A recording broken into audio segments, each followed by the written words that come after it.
Hello, my name is Anne-Marie Cannon, and I'm the host of Armchair Historians. What's your favorite history? Each episode begins with this one question. My guests come from all walks of life and are people who get really excited about a particular time, place, or person from our distant or not-so-distant past. The jumping-off point is where they become curious, then enter the rabbit hole into discovery, some through scholarly research, others through pop culture, documentaries, and other podcasts. We look at history through the filter of other people's eyes. Armchair Historians is a Belgian Rabbit production. Stay up to date with us through Twitter, Facebook, and Instagram. Be sure to like and subscribe. It really does help to spread the word. Wherever you listen to your podcast, that is where you'll find us. If you like what you're hearing, be sure to leave us a 5-star review on your podcast platform of choice. You can also find us at armchairhistorians.com. Armchair Historians is an independent podcast. If you'd like to support the show, become a patron through Patreon or buy us a cup of coffee through Ko-fi. Links to both in the episode notes.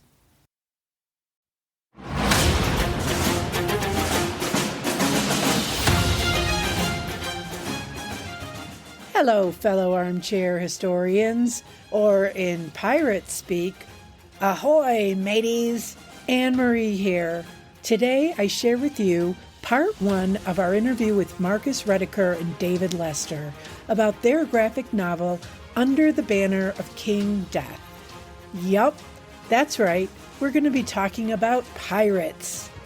If you listened to our most recent mini-episode, you met David and Marcus in our Let's Get Quizzical segment. Not only do we talk about the egalitarian style of government on the pirate ship, we also talk about the evolution of David and Marcus's collaboration and how Marcus's scholarly work is transformed to a graphic novel under the skillful hands of David. David Lester and Marcus Rediker, welcome to Armchair Historians. Thank you, Anne-Marie. It's good to be with you. Yeah, thank you for having us. Oh, thrilled. So I was at a bookstore in our local community, in the library in our local community the other day, and I've been doing research on the early slave trade for a work of historical fiction that I'm working on. And I picked up a book. I was so excited, and I didn't look at the author. It's The Slave Ship by Marcus. And I didn't notice that until this morning that you were the author. So I felt like, oh, that's like kismet. So here we are. And I'm going to ask you and give you both an opportunity to answer, what is your favorite history that we're going to be talking about today? David, you can go first. In a general sense, social justice history. And so the struggle against oppression and those fighting for justice. And so more specifically, the heroic struggles that can be found in the history of labor and the history of union activism. And my father was a postal worker for his entire life, 35 years working life. And he was in a militant union in Canada called the Postal Worker Union. When I was growing up, he was out on many strikes. It seemed like he was always on strike. And one of the strikes was a very long one that the government legislated the union to go back to work, and the union leaders defied it, and they went to prison for it. The strike continued, and eventually they won the right for all unionized workers in Canada for paid maternity leave. So growing up, this was pretty profound because it wasn't about pay. It was about fighting for a better world across the board. So it was actually a very profound moment in Canadian labor history. And it left a great impression on me because it showed what you could do if you acted collectively and for the greater good. And so it brought all of these ideas of what I think of social justice into one moment. And that led me to appreciate this part of history, which goes back 300 years to pirates, to the book that Marcus and I have created. And I feel that is one of the threads that links it. And there are other ones in my family history as well. On another personal note, my grandfather was a member of the industrial workers of the world in the early part of the 20th century. And they were a radical revolutionary union And he joined it in around 1910, and he was involved in the free speech fights and involved in defending the Union Hall against returning soldiers from World War I who were right-wing, who wanted to show the Reds and get rid of them. And so they attacked the Union Hall, but he was in there defending it. So there's that bit of family history, which I like to link to 70 years after that. I was living in my grandfather's house. He had died in the late 70s, and we had invited a member of the CNT, which is a Confederation of National Trade Unions, in Spain that were very big before Franco took over the dictatorship after the Spanish Civil War. And so we invited a member of the union because after Franco died, they had a resurgence in Spain. And so we wanted to find out what was happening there. So we brought him on a speaking tour. And he stayed in my house, in my grandfather's house. And then one morning after the speech, I got up, got my coffee, and went into the living room. And he was sitting in Grandpa's big chair, big, easy, lazy boy chair. And it was like, the thread of history going back from the industrial workers of the world to the Revolutionary Union of the CNT in Spain. And then we, again, go back to the book that we're talking about today in terms of the history of exploitation of workers and workers' rights. And so, again, I just love the thread that goes through the centuries. And it isn't sort of isolated old history that has no resonance to today. To me, it's an incredibly contemporary story, the one that we're telling about pirates. And so those are two family histories. There's more, but over to you, Marcus. Yes, thank you, David. I love doing these podcasts with you because I learn more and more about you every single time we do one. Brilliant. That's a great piece of family history. I took Anne-Marie's question a little differently, and so I was going to talk about a specific book that made a big difference with me. And as a connection to David's story, I was working in a factory at the time, Richmond, Virginia, just beginning to get interested in a serious way in history. And I found this book by an English historian named Christopher Hill called The World Turned Upside Down: Radical Ideas During the English Revolution. And this was such a brilliant book. It was about these very small radical groups in the 1640s and 1650s. They're called levelers and diggers and seekers and ranters. And this is also the origin of the Quakers. But what's so powerful about this is that it was such a great example of what David and I call history from below, meaning the history of the people who were usually left out of the top-down historical narratives. And what you had in this book was basically poor people, poor working people, proposing their own solutions to all of the problems of the day. And so this book was a tremendous inspiration to me as I began to get more and more serious about history. Then, by good luck, I actually happened to meet the author, Christopher Hill, about 10 years later. He was the master of Balliol College, Oxford. And I told him about this story of reading his book. So it kind of came full circle. And that book really did inspire me to do the kind of history that I do now and the kind of history that you see in Under the Banner of King Death, the book that David and I have just published this week. Okay. Oh, I just got so much out of that. I love, David, that you tied this back to your grandfather's house. And I've had guests that have taken that question in completely different ways, which I love that. There's no right way to answer that question or any of the questions that I ask. I had a guest recently, Emily Strasser, who wrote a book, Half-Life of a Secret. And her inspiration also came from her grandparents' house. And I, love that you make your history that personal. And I just was writing down, that's why I wasn't looking at you for a minute. I was writing down the name of the book, The World Turned Upside Down. I love that name. So I'll link out to that book and how people can find it. Tell us a little bit about your background and who you are. And David, you can go first. I grew up in Vancouver, Canada, in a working class family, as you might imagine, with my father being a postal worker. And I was heavily influenced by my older brother and his work in social justice issues as well. But I started doing comics when I was a teenager, but then I veered and I did graphic design for political groups and community groups. And then I veered into music. And so I'm the guitarist in the punk rock duo Mecca Normal. And rock and roll. Yeah. So I kind of went into that direction for, 30 years.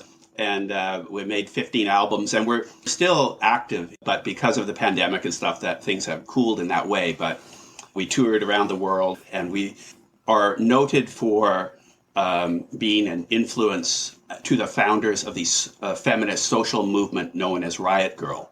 And many of our songs are feminist leaning because of the lyrics of the singer Gene Smith. And so that was what I have been doing most of my life. But then I've also been a graphic designer, a book designer.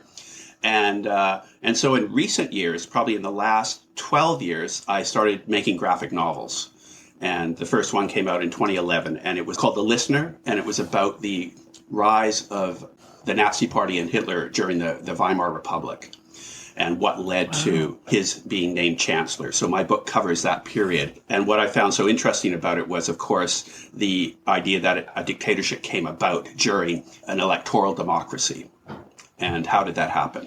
That was the origin of that book and what that was about. And then years went by. Paul Buell reviewed my book, and I became familiar with his work. And then he turned me on to a group in Canada called the Graphic History Collective, which is a group of academics who were using comics to tell stories of labor history. And so I got hooked up with them, and they were putting out a compendium of labor stories from around the world. And I told the story of my grandfather, who was a longshoreman, in a particular strike in Canada. So that began the relationship with them, and that led to another book compilation, and then it also led me to draw the entirety of a book called 1919, A Graphic History of the Winnipeg General Strike. That is a book that I completed in 53 days. So it was this weird deadline that I had that was insane. But I did it, and the book came out. And then Paul Buell approached me about doing a book with Marcus about Benjamin Lay, the abolitionist, revolutionary abolitionist. And so that led to doing these books with Marcus. So we did the book on Benjamin Lay, Profit Against Slavery, Benjamin Lay, a graphic novel, and it led to the book that we're currently talking about today, and the book that we're currently working on as we speak. Yeah, I was reading about that. Pirates and punk rock, it tracks for me. It totally makes sense, right? Does it get any better than pirates and punk rock and the rebel nature of all of that? Yeah, that could be a lyric. There's got to be an album in there, so we just need to write it. So, Marcus, let's go to you and find out your background. Well, unlike David, who is quite a guitarist,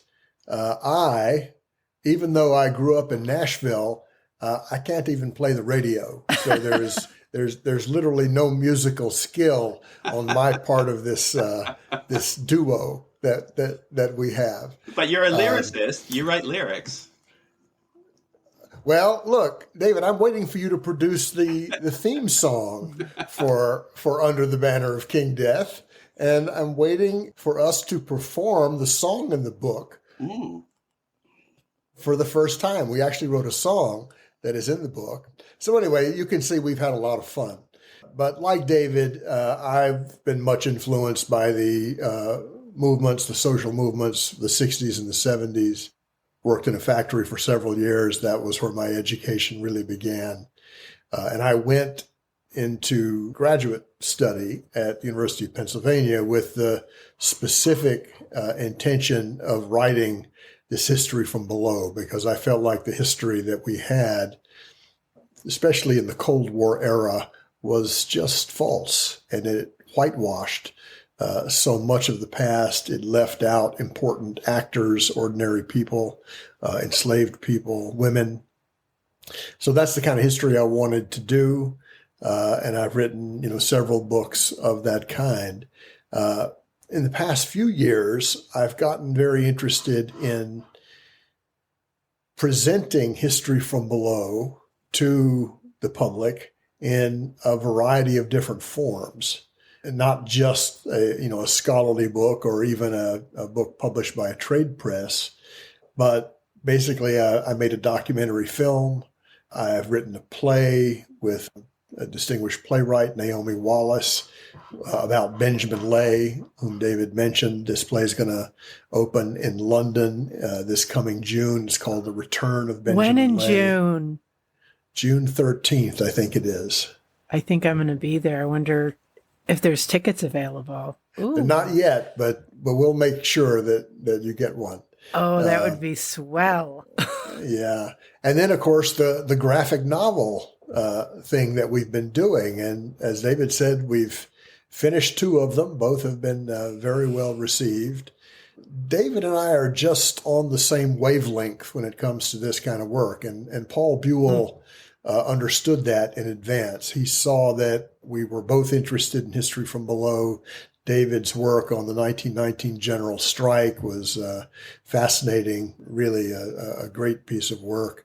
And so we finished 2 of these graphic novels, and we have a 3rd one underway right now about an Afro-Irish uprising in the city of New York in 1741, based on a chapter in a book that I co-wrote with Peter Linebaugh called The Many-Headed Hydra. So, I don't know what David's future plans are, but I plan to keep going on this graphic novel track for quite a while. That sounds like a good idea. Yeah. I'm looking forward to it. I love it. And you are a professor in Pittsburgh, I think? Yes, I'm a professor at the University of Pittsburgh, where I've taught since 1994. I teach courses in early American history and Atlantic history. I'm teaching a course right now on the history of the Underground Railroad, which is the subject of the book, the traditional history book that I'm writing right now about how people escaped slavery by sea in the 19th century. It turns out thousands of people did so. And so this is a much bigger thing than we've previously understood. Our view of the Underground Railroad is all tied to escape by land, but escape by sea was actually much safer. Interesting. Wow. And you're humble because you said you've written a couple books, but you've written a lot of books. You're a prolific writer. And I think 12 books or something like that you've written? Something like that. Yeah. So just one side note about Pittsburgh. Part of my family lives in Pittsburgh, and my sister, Coletta Perry, is the mayor of Crafton. Wow, cool. Yeah. So I was excited to see Pittsburgh. I love Pittsburgh. Pittsburgh's amazing. Yeah. The title of the book is? Under the Banner of King Death, Pirates of the Atlantic, a graphic novel. And it's based on one of your books, Marcus, which is Villains of All Nations? Yes. Okay, so maybe, Marcus, you can kind of tell us the background of the book, that it's based on. And then I want to know about how the graphic novel, how the collaboration on that went and what that looked like. Yeah. Mm-hmm. Okay, great. Yeah, in 2004, I published this book, Villains of All Nations, Atlantic Pirates in the Golden Age. And it is a history of pirates from below during the 17 teens and 1720s. That's the tail end of the golden age of piracy. And in that, I talk about the extraordinary social experiment that pirates undertook. These are basically just poor, ordinary, super exploited common sailors who decide that they're going to live as well as they can for as long as they can, and they become pirates. And they organize their ships in very democratic and egalitarian ways. And this is a stunning contrast to the way that merchant ships were organized and naval ships were organized. And I think this is actually one of the reasons why the lords of trade, we might call them, the ruling classes of that era, were so keen to exterminate pirates. It was not just that they attacked the shipping of the world, and they did that, and they captured thousands of ships, and they caused a crisis in trade in international trade, but they also were providing this subversive example of how you could run a ship in a freer, more democratic, and less violent way. Your listeners would need to know that in this time period, the ship captain, whether in the merchant service or the Navy, was an extremely violent figure who could beat or whip the sailors at will, and they did it routinely. And this, of course, is one of the things that drove people into piracy. And this is what David and I have emphasized in not just telling a pirate story, but putting into that story the social process by which people made the decision to risk their lives as pirates. So we're trying to give a broader, deeper, more social view of what happened and why. And we're also trying to undercut the mythology around pirates, which basically just sees them as greedy thugs. And they could be violent. They were violent. Piracy was based on the threat of violence, but so too was the world that they came from. It was an extremely violent age. So anyway, we're trying to show that when you ask a different question, and the question being, what did pirates think they were doing, and why did they do it? You come up with a very different portrait of these people who loom so large in our popular culture. Now, how we came to the specific story of Under the Banner of King Death is a little odd and maybe of interest, in that I worked for a time with an LA film producer to make a film based on Villains of All Nations. And Lionsgate actually took an option on that book for several years. We went through the production process. The film never got made, but in basically adapting that book, Villains of All Nations, for the screen, I wrote a storyline, basically taking a whole generation of pirates and developing therefrom three main characters and a set of experiences that people went through. And that film treatment actually became the storyline that David and I used in writing this book. David, did you write the graphic novel yourself based on everything that you were given? And then, of course, the amazing artwork. Were you responsible for all that, or did you guys co-write? Yeah, we call it the script. And so that's the first stage in making a graphic novel, is to write the script. And so I took Marcus's detailed outline of the story, and I broke it down into scenes the way you would in a film screenplay, with directions, basically stage directions on each scene, and dialogue broken down as to who said what. And so once I did that, I then gave the draft to Marcus and Paul to get their feedback and changes. And so we went back and forth like that over a few months, making many versions of the script. And one of the methods that I have used is to actually act out the script myself. And I enlisted my partner, Wendy, to do that. So she took on several characters, I took on several. And it makes a huge difference to say the words out loud in terms of how is it flowing, and is it coherent as it goes from scene to scene. So that was part of the process. But once the script was approved by everyone, then the drawing began. And the drawing process is to first take a pencil and draw everything in pencil. And then the next stage is to ink it all with a pen, and then erase those pencil lines, and then to paint on it, in my case, with watercolor paint. And so at that point, you then scan the drawings and design the pages, and then put the word balloons in and the dialogue, and then you have a book. And unlike many people who do graphic novels, they do them on the computers, but I actually draw everything by hand except for the word balloons and the text in the word balloons. So that in essence is the process of how we have been making these two books we've done together, and we will continue with the third book we're working on.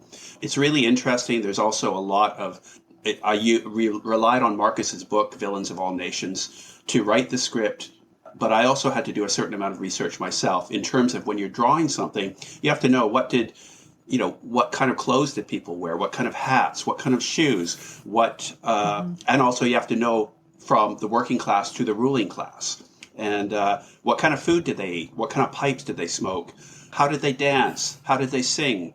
And finally, how did they talk? And so that was a point of much discussion among the three of us in terms of, do we really present how they talk in the early 18th century?